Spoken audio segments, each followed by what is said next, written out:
Halo semuanya, pernah nggak sih kalian kepikiran satu pertanyaan simpel tapi jawabannya rumit banget? Kenapa ya agama di dunia ini kok banyak banget macamnya? Iya kan? Coba deh bayangin, kenapa gitu Tuhan nggak bikin satu agama aja buat seluruh umat manusia? Kayaknya bakal lebih gampang dan damai gitu ya. Tunggu dulu. Ternyata di balik semua perbedaan ini, ada alasan yang jauh lebih dalam dari yang kita kira. Yuk kita cari tahu bareng-bareng. Oke, kita mulai dari sini ya. Seenggaknya ada dua cara pandang keren buat ngelihat keragaman agama ini. Ada yang ngelihatnya sebagai sebuah ujian, tapi ada juga yang ngelihatnya sebagai sebuah anugerah. Menarik kan? Nah, kalau dalam pandangan Islam, banyaknya agama ini tuh bukan kecelakaan. Ini tuh bagian dari sebuah rencana besar yang disebut sunnatullah. Anggap aja ini kayak hukum alamnya Tuhan, atau blueprint alam semesta. Jadi, semua perbedaan ini emang disengaja dan ada tujuannya. Dan di sini nih bagian yang paling bikin merinding. Al-Quran itu bilang kalau Tuhan mau, gampang banget buat dia nyiptain kita semua jadi satu umat yang sama. Tapi justru keragaman inilah yang diciptakan sebagai sebuah ujian. Ujian buat apa? Buat ngeliat siapa di antara kita yang paling jago, paling cepat dalam berbuat kebajikan. Jadi fokusnya langsung digeser. Bukan soal siapa paling benar, tapi soal siapa paling baik. Jadi bisa dibilang dunia kita yang penuh warna-warni agama ini tuh ibarat sebuah arena pertandingan. Tapi bukan buat saling menjatuhkan ya. Ini tuh arena kompetisi yang sehat, kompetisi moral. Siapa yang paling banyak ngebantu orang lain, siapa yang paling bawa manfaat, itulah juaranya. Dan yang seru, ternyata cara pandang ini punya kemiripan di agama lain loh. Kalau Islam melihatnya sebagai ujian kebaikan, tradisi Kristen, baik Katolik maupun Protestan, justru melihatnya sebagai karunia atau hadiah dari Tuhan. Tujuannya apa?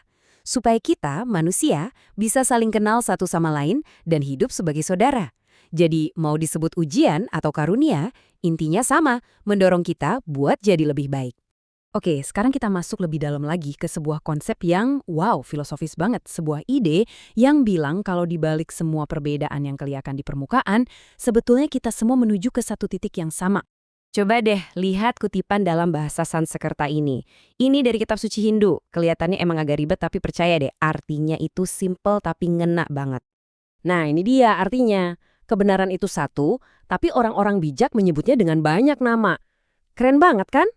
Maksudnya, kebenaran mutlak atau Tuhan itu sejatinya cuma ada satu. Tapi karena kita sebagai manusia punya bahasa dan budaya yang beda-beda, cara kita ngejelasin dia pun jadi macam-macam. Ide ini juga nyambung banget loh sama ajaran Buddha. Di sana ada konsep Dhammata, yang intinya perbedaan itu ya hukum alam. Sesuatu yang pasti terjadi dan gak bisa kita tolak. Kayak warna pelangi yang beda-beda tapi tetap indah gitu. Dan kalau kita pikir-pikir, ini masuk akal banget. Tuhan kan maha luas, tak terbatas. Sementara otak kita, pikiran kita, terbatas banget. Yang mana mungkin kita bisa ngertiin Tuhan secara utuh. Jadi, mungkin aja tiap agama itu adalah cara manusia yang tulus buat ngejelasin sepotong kecil dari kebesaran Tuhan itu. Oke, dari semua penjelasan tadi, kayaknya kita mulai nemuin benang merahnya ya. Kalau tiap agama itu adalah jalan yang beda-beda, terus apa dong tujuan akhir dari semua jalan ini? Dan disinilah bagian paling indahnya. Coba deh kita lihat inti ajaran dari beberapa agama besar. Islam punya konsep berlomba dalam kebaikan. Katolik ngajarin tentang persaudaraan insani. Buddha punya cinta kasih universal, dan Hindu tujuannya untuk kesejahteraan dunia. Kalian lihat kan? Namanya boleh beda tapi artinya sama persis. Semua tentang kebaikan. Jadi kesimpulannya ternyata simpel banget. Agama yang berbeda-beda ini ada bukan buat jadi alasan kita saling menyalahkan atau merasa paling hebat. Tapi justru buat jadi sumber inspirasi, buat saling memotivasi, biar kita semua jadi manusia yang lebih baik lagi. So, ini ninggalin kita sama satu pemikiran penting di akhir. Mungkin udah saatnya kita geser fokus kita.